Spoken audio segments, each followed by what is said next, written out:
Good morning student. आज हम कक्षा 7 की पाठ 5 लिंग के बारे में पढ़ेंगे।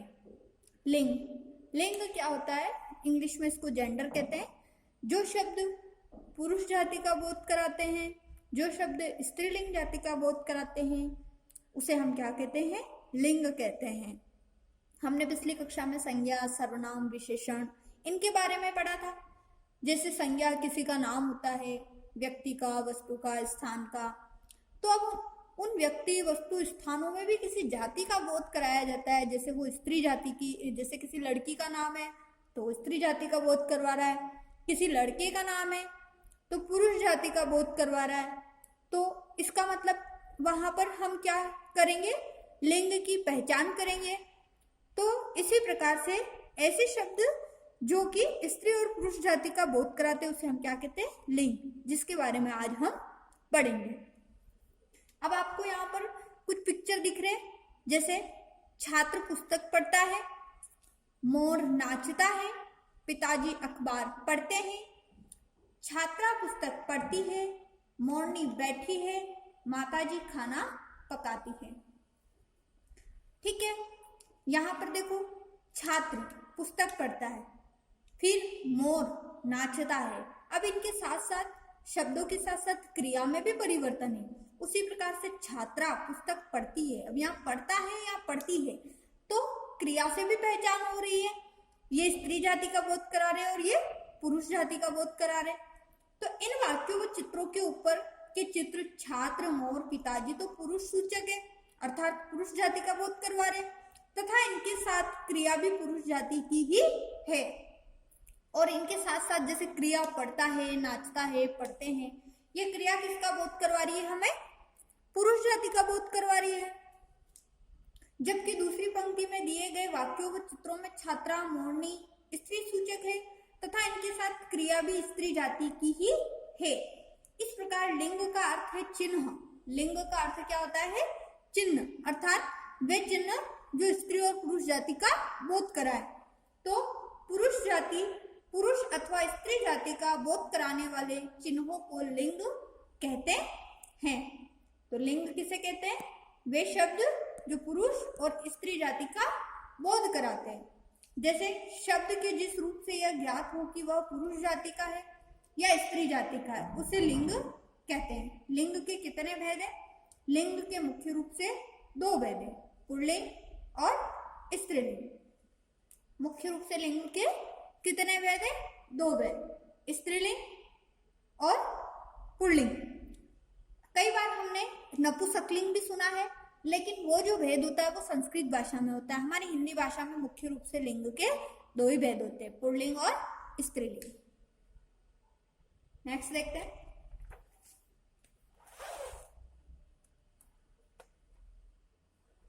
पुल्लिंग शब्द, ठीक है।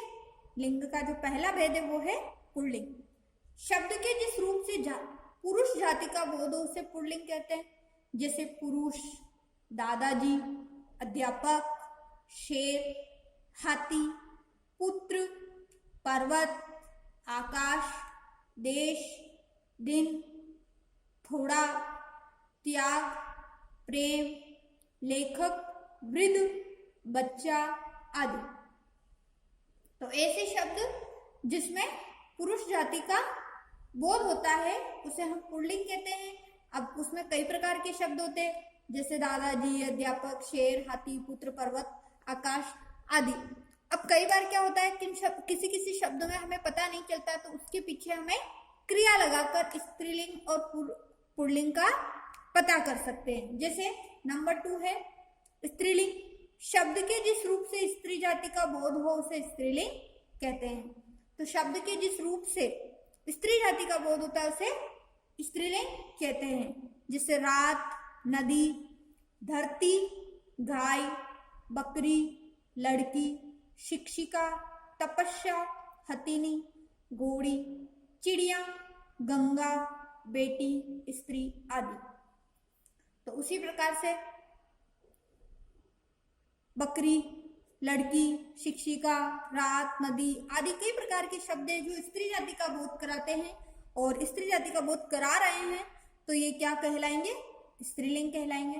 अब हमें पुल्लिंग शब्दों की पहचान कैसे करनी है, या पुल्लिंग शब्द कौन कौन से होते हैं जिसकी पहचान के लिए हमें निम्न बिंदुओं का ध्यान रखना आवश्यक है। जैसे नंबर 1, प्राय आकारांत शब्द पुल्लिंग होते हैं। अब ऐसे शब्द जो पुरुषवाचक तो है, लेकिन उन शब्दों के अंत में आ की ध्वनि आ रही है। किसकी ध्वनि आ रही है? आ की ध्वनि। और वो आ की ध्वनि आती है तो वो शब्द क्या कहलाते हैं?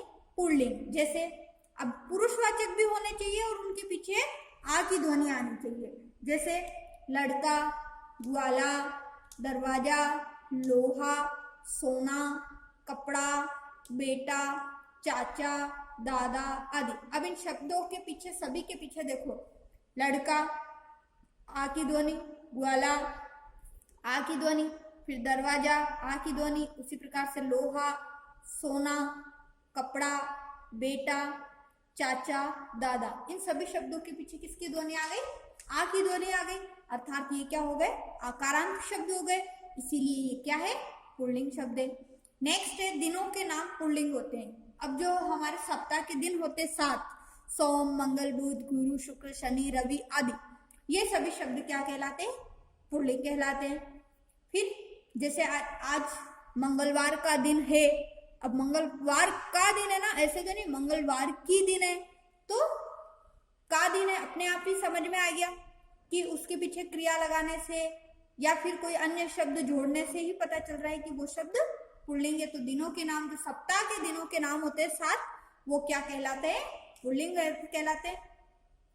धातुओं के नाम जैसे सोना, लोहा, पीतल, सीसा, कांसा, टिन आदि पुल्लिंग होते हैं। अब अगर हमसे सीधा पूछा जाता है कि धातुओं के नाम शब्द में कौन सा लिंग है, स्त्रीलिंग या पुल्लिंग, तो हम क्या कह सकते हैं?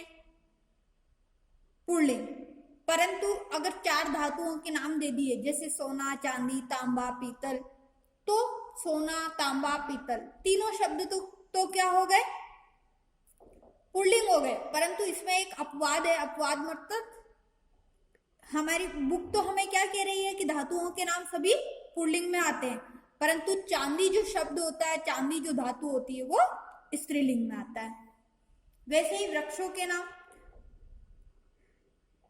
नंबर 4, वृक्षों के नाम जैसे नीम, पीपल, आम, शहतूत, देवदार आदि भी पुल्लिंग होते हैं।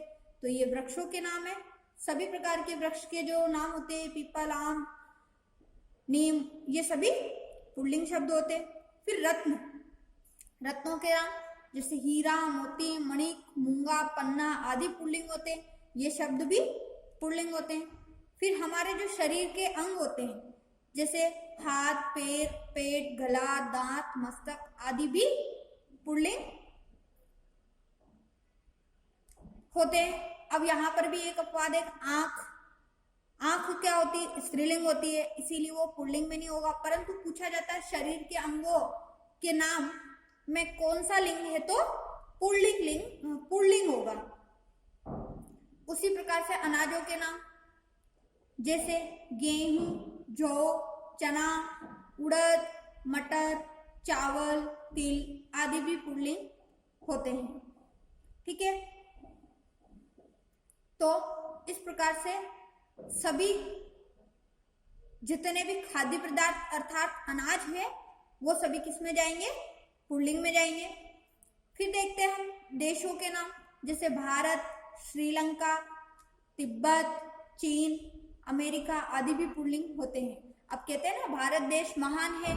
अब भारत देश महान है, उसी प्रकार से अगर भारत माता की जय, तो हम यहाँ पर माता शब्द होने की वजह से हम स्त्रीलिंग में नहीं करेंगे। इसके सम्मान के लिए देश को माता कहा जाता है, परंतु स्त्रीलिंग नहीं है। यहाँ पर देश का नाम आ गया और भारत देश महान है, हम इस प्रकार से वाक्य बनाकर भी पता कर सकते हैं। तो ये अपने आप में पुल्लिंग शब्द है।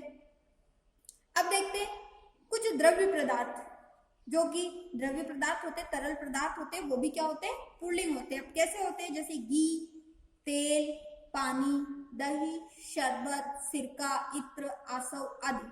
अब ये शब्द क्या है? पुल्लिंग है।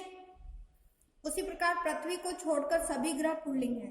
पृथ्वी को छोड़कर जो हमारे नवग्रह हैं, उन आकाशीय पिंड जो है नवग्रह, उनमें पृथ्वी को छोड़कर क्या है, पृथ्वी जैसे घूम रही है तो पृथ्वी चक्कर लगाती है ना सूर्य, तो उस प्रकार से वो घूम रही है, तो वो क्या हो गया, उसकी क्रिया से पता चल रहा है कि पृथ्वी अपने आप में स्त्रीलिंग है। इसीलिए इसको छोड़कर बाकी जितने भी ग्रह हैं वो सभी क्या है, पुल्लिंग शब्द है, जैसे सूर्य, चंद्रमा, मंगल, बुध, राहु, केतु आदि। फिर है कुछ पर्वतों के नाम। अब कुछ पर्वतों के नाम जैसे हिमालय, सतपुड़ा, हिंदुकुश, विंध्याचल, अरावली, सुलेमान आदि। अब ये शब्द क्या हो गए, पर्वतों के नाम पुल्लिंग में हो गए। फिर जो महीने होते हैं हमारे, हिंदी महीने भी होते हैं, अंग्रेजी महीने भी होते हैं। अंग्रेजी महीने होते हैं जनवरी से दिसंबर तक, और ये हिंदी महीने होते हैं चैत्र से फाल्गुन मास तक। तो जैसे मार्च, जून, अगस्त, सितंबर, अक्टूबर, चैत्र, वैशाख, ज्येष्ठ आदि। उसी प्रकार से हिंदी महीने की भी 12 ही महीने पुल्लिंग में होते हैं, और अंग्रेजी महीने भी पुल्लिंग में होते हैं। तो आज हम यहीं तक पढ़ेंगे। पुल्लिंग शब्दों की पहचान पढ़ी आज हमने। थोड़ा सा रिवाइज कर लेते हैं, जैसे कि लिंग किसे कहते हैं, तो वे शब्द जो स्त्रीलिंग और पुल्लिंग जाति का बोध कराते हैं या उन शब्दों की पहचान करवाते हैं, तो उसे हम क्या कह सकते हैं, लिंग कहते हैं। फिर हमारी हिंदी भाषा में लिंग के कितने भेद होते हैं, 2 भेद होते हैं मुख्य रूप से, पुल्लिंग, स्त्रीलिंग। वे शब्द जो पुरुष जाति का बोध कराते हैं पुल्लिंग कहलाते हैं। वे शब्द जो स्त्री जाति का बोध कराते हैं उसे हम स्त्रीलिंग कहते हैं। और कुछ शब्द जो कि परमानेंटली पुल्लिंग ही होते हैं, हमेशा पुल्लिंग ही होते हैं, जिनकी पहचान हमने देखी कि जिनके पीछे आ की ध्वनि होती है, आकारांत शब्द होते हैं, दिनों के नाम होते हैं, धातुओं के नाम होते हैं। फिर वृक्ष, रत्न, हमारे शरीर के कुछ अंग होते हैं। अब शरीर के सभी अंग पुल्लिंग नहीं होते, कुछ ही अंग होते हैं। फिर उसी प्रकार से जो अनाज, हमारे खाद्य पदार्थ अनाज है। फिर देशों के नाम है। फिर द्रव्य पदार्थ पृथ्वी, और जितने भी ग्रह है नवग्रह वो, और कुछ पर्वतों के महीनों के नाम, ये सभी शब्द क्या कहलाते हैं, पुल्लिंग शब्द है, जिससे हम पुल्लिंग शब्दों की पहचान भी कर सकते हैं। कई बार ऐसे शब्द के नाम दे के हमसे पूछा जाता है, जैसे हमें महीनों के नाम दे दिए जाते हैं, दिनों के नाम दे दिए जाते हैं, किसी पुरुष जाति के बोध कराने वाले लड़कों के नाम, पुरुषों के नाम, महान नेताओं के नाम आदि नाम देकर भी हमसे पूछा जाता है निम्न शब्दों में कौन सा लिंग है। तो इस प्रकार से आज हमने पढ़ा, लिंग के भेद पढ़े, लिंग की परिभाषा पढ़ी, पुल्लिंग शब्द की पहचान के बारे में पढ़ा। आज हम यहीं तक पढ़ेंगे। नेक्स्ट स्त्रीलिंग की पहचान और पुल्लिंग से स्त्रीलिंग कैसे बनाया जाता है। कुछ शब्द ऐसे होते हैं जो हमेशा पुल्लिंग होते हैं, हमेशा स्त्रीलिंग होते हैं, इनके बारे में हम नेक्स्ट क्लास में पढ़ेंगे। आज आपके चैप्टर 5 के पार्ट 1 तक हम यहीं तक पढ़ेंगे। अब आपको जो चैप्टर पढ़ाया गया है इसको आप ध्यान से पढ़ लीजिए।